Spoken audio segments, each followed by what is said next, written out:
Welcome back to the Deep Dive. It is Monday, February 16th, 2026. And I have to be honest with you, right out of the gate. If you spent the weekend staring at your portfolio app, refreshing the screen every 10 minutes, you probably feel, well, bored, maybe even a little frustrated. Underwhelmed is the polite word for it. Yeah. Bored to tears might be more accurate for the day traders out there. It really feels like the market has just gone on strike. We checked the charts right before hitting record, and Bitcoin is just stuck. Yeah. It's trading in this incredibly tight corridor, bouncing between roughly, $68,000 and $70,000. Yeah. It feels like a complete stalemate. It does. Like the unstoppable force met the immovable object, and they both just decided to, take a nap. It definitely feels that way if you're only watching the candles on a screen. But this is exactly why we do this, because if you peel back that layer of boredom, what looks like a stalemate is actually camouflage. Camouflage for what? Usually when the price is flat, it means nobody is doing anything. Quite the opposite. This flat price action is hiding a massive structural shift. I've been calling it the institutional delta. Okay. While the price is going sideways, the actual plumbing of the global financial system is being ripped out and replaced. Yeah. We are not seeing a stalemate. We are seeing a great divergence. A great divergence. That usually implies things are moving apart. What's splitting? The entire narrative of a unified global market, for the last decade, we sort of assumed crypto was this global monolith, Right. Everyone buys together. Everyone panics together. Exactly. That narrative is dead. What the data from the last 48 hours shows us is a fracture. North America is selling. Okay. The rest of the world, Europe, the Middle East, Russia is buying. So it's a split screen. The U.S. is heading for the exits while everyone else is doubling down. Precisely. You have old money, like Harvard, strictly rotating their assets based on pure math. And then you have sovereign money, like the UAE, accumulating based on long-term strategy. Okay, that is a big claim. So our mission today is to prove it. We're going to unpack the specific numbers behind this U.S. versus global split. We need to figure out exactly what Harvard's endowment just did with their Bitcoin, and more importantly, why they moved that money into Ethereum. We've got some new intel on Russia legalizing a $130 billion shadow market. Yeah, it's a huge number. And we're going to finish with something that sounds like it belongs in a sci-fi novel. Yeah. AI agents getting their own bank accounts. It is a stacked lineup. Let's start with the immediate frustration, though, the price action. I said it's stuck between 68 and 70K. Give us the sanity check. Is this normal? It's normal for a consolidation phase, but the tightness is what's so interesting. Over the last 24 hours, the low was $68,044. The high was $70,372. It's a razor-thin margin. It is, especially for an asset that used to swing 10% in a day. So why is it so tight? Who is keeping it there? It's a battle between two very specific behaviors.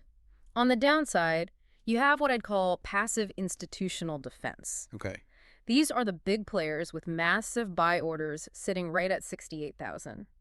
They aren't chasing the price up, they're more like a safety net. If it drops, they catch it. So there's a floor. Right, but on the upside, you have algorithmic distribution.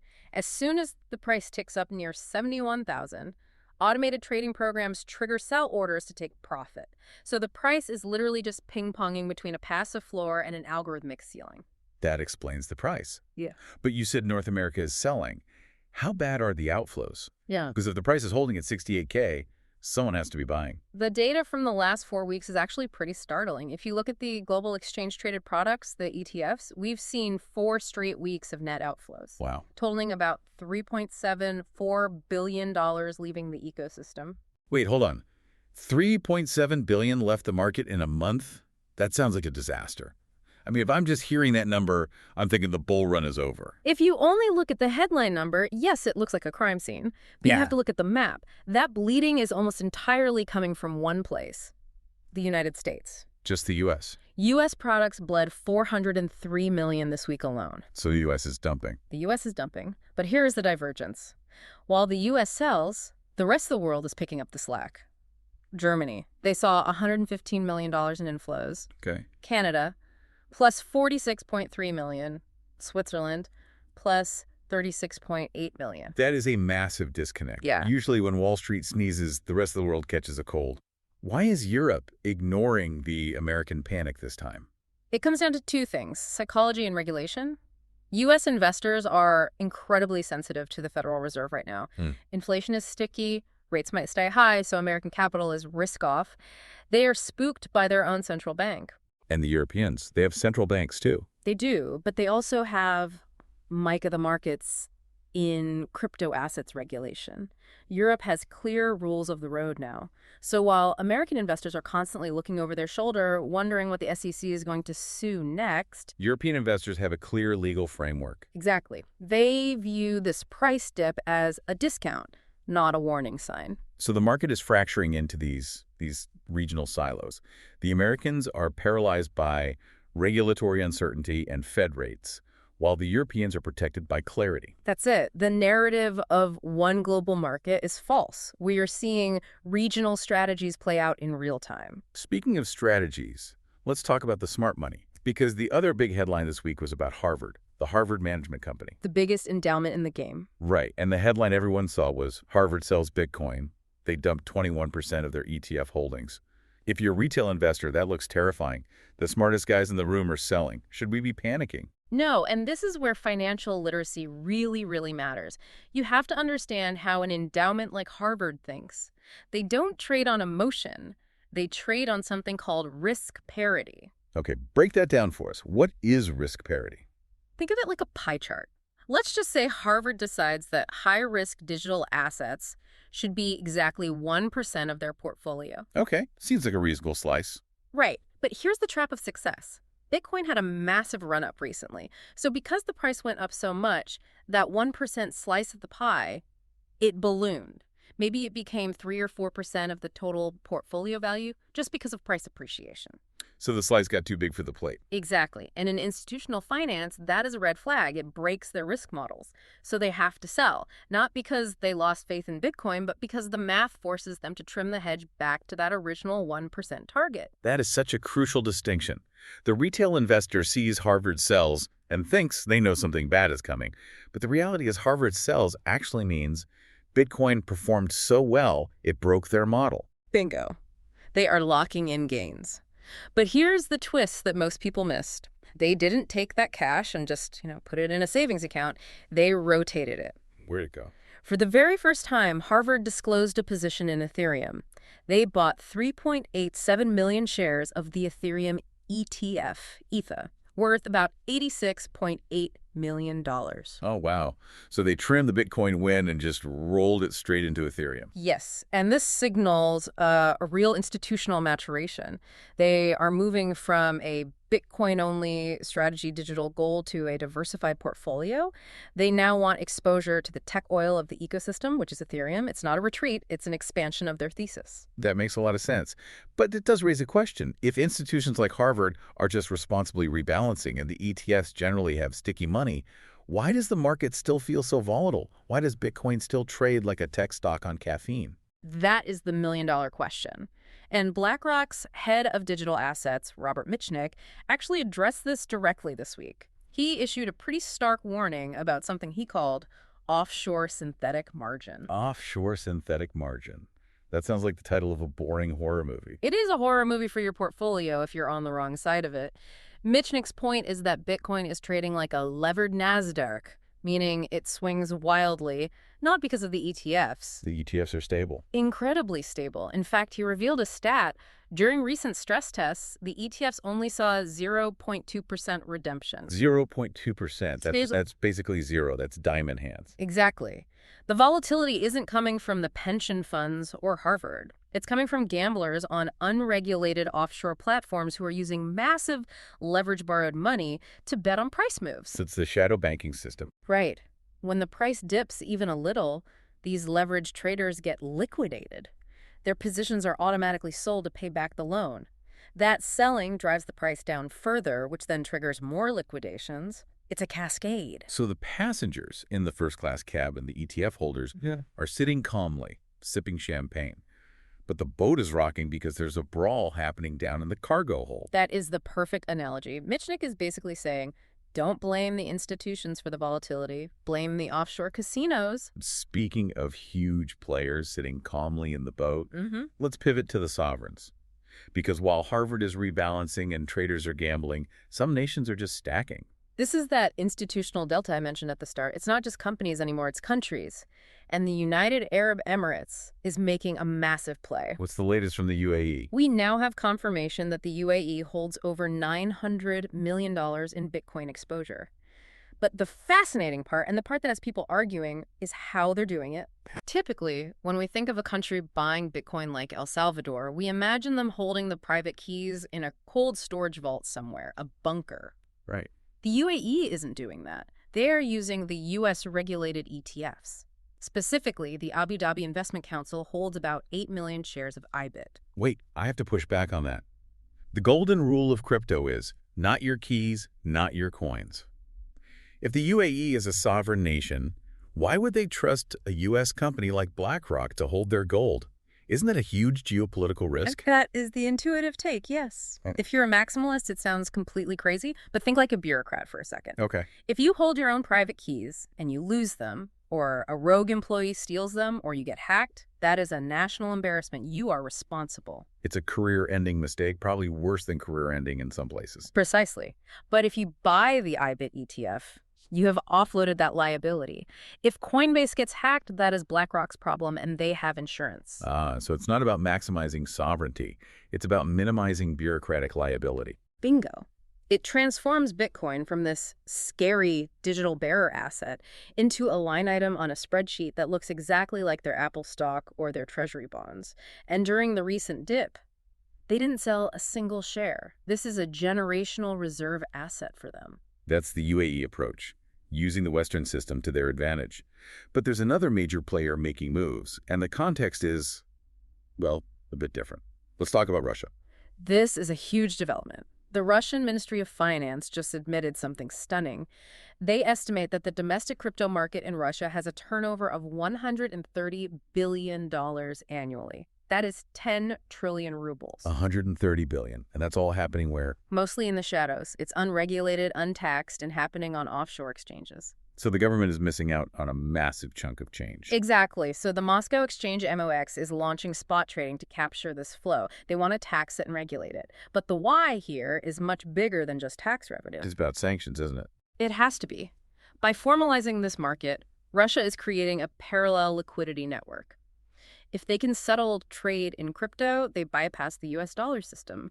They bypass the SWIFT network. It's a direct challenge to Western financial sanctions. It absolutely is. It really feels like the world is just splitting. You have the adopters and the defenders. That's a great way to frame it. On the adopter side, you have the UAE stacking ETFs.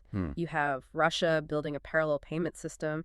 You have Brazil advancing their RESbit bill to acquire up to 1 million BTC for sovereign reserves. And on the defender side, you have the old guard. The European Central Bank, Christine Lagarde, came out this week and explicitly banned Bitcoin from European Central Bank reserves. She said it has no place there. So the lines are drawn. If you're the ECB, you are building a fortress around fiat currency. If you are Brazil or Russia, you are building a lifeboat with digital scarcity. And the investor sitting at home needs to understand this. The market isn't just about number go up anymore. It's about which side of this geopolitical split is going to win in the long run. So we've established that the old world, the U.S. regulators, the ECB, is trying to fence this technology out or control it tightly. Meanwhile, the new world, the UAE, Russia, Brazil, is building a parallel financial system. But there is a third player entering this game, and this player doesn't care about borders, sanctions, or the Federal Reserve. You were talking about the non-human player. Right. While nations are fighting over who controls the money, the machines are starting to open their own bank accounts. This brings us to the most sci-fi part of the stack, the autonomous economy. We've talked about AI before, but this update feels different. This isn't just about ChatGPT writing a poem. This is about AI agents actually transacting. It sounds wild, but it's happening right now. A new protocol called ERC 8004 just launched on the Mantle network. And to understand why this matters, you have to understand the fundamental problem AI agents have had until now. Which is? They couldn't bank. If you're an AI agent, a piece of software designed to do a job, you don't have a driver's license, you don't have a social security number, you can't walk into a bank and open an account, so you can't participate in the economy. You always need a human to push the pay button. You're a digital ghost. Exactly. ERC 8004 solves this. It creates identity registries and reputation registries for AI. So, credit scores for robots. Essentially, yes. It allows an AI agent to have a verifiable identity and a history of performance on the blockchain. Now, Agent A can hire Agent B to do a computation task, and Agent A can pay Agent B in crypto, and it's all trustless. So we're talking about a true machine-to-machine economy. Humans aren't even in the loop. Humans build the rails, but the machines drive the trains. This unlocks a whole new layer of economic activity. I mean, imagine a world where your personal AI assistant negotiates with a travel agent AI, finds the best flight, pays for the tickets, and books your hotel, all without you ever pulling out a credit card. That is incredible and a little terrifying, but mostly incredible. And it seems like the infrastructure for this new economy is being built everywhere. We saw that update about X, formerly Twitter. Right. Smart cash tags. I love that name. Right. What exactly does it do? It just removes the friction. Historically, if you saw a tweet about a stock or a coin, you had to close the app, open your brokerage app, log in, make the trade. X is building the execution layer directly into the timeline. You see the info, you click, you buy. That closes the gap between information and action. It does. And it suggests that social media platforms are evolving into financial platforms. But again, look at where the infrastructure is physically moving. We saw Animoca Brands, a huge player in the crypto gaming space, just secured a VASP license in Dubai. Back to the UAE. Always back to the UAE. Animoca is moving there because the laws are friendly. They can operate as a broker-dealer for digital assets legally. They can't do that easily in the US right now. So the physical infrastructure, the companies, are moving to where the adopters are. So let's try to synthesize all of this, because we started with a boring price chart. Bitcoin stuck at 68K, and we've ended up discussing a complete rewire of the global economy. That's the deep dive promise, isn't it? Look, the price is boring right now because the market is in equilibrium. But look at the forces underneath. We have the geographic fracture, U.S. selling, global buying. We have institutional maturation, Harvard rotating into Ethereum, proving they are playing the long game with complex portfolio math. We have sovereign stacking, UAE and Russia building parallel systems to bypass the dollar and reduce liability. And we have the autonomous economy AI agents finally getting the tools to transact completely on their own. It really puts that $68,000 price tag in perspective. It feels less like a stalemate and more like the calm before a very specific kind of storm. I think that's right. And if we connect this to the bigger picture, it raises a really provocative question for you, the listener. Right on us. We are seeing a world where sovereign nations are hoarding Bitcoin to bypass sanctions. We are seeing AI agents holding crypto to pay for computation. We are moving toward an economy designed for sovereign states and artificial intelligence. So, in an economy designed for superpowers and supercomputers, where does that leave the individual retail investor? That is the question, isn't it? Are we participants or are we just plankton swimming among whales? I think we can be participants, but only if we stop thinking like day traders looking for a quick flip and start thinking like sovereigns looking for a generational hedge. The game has changed and the players have gotten much, much bigger. Think like a sovereign. I like that. We will leave it there for today. Thank you for joining us on this deep dive. Don't let the flat price fool you. The plumbing is changing underneath your feet. We'll see you next time.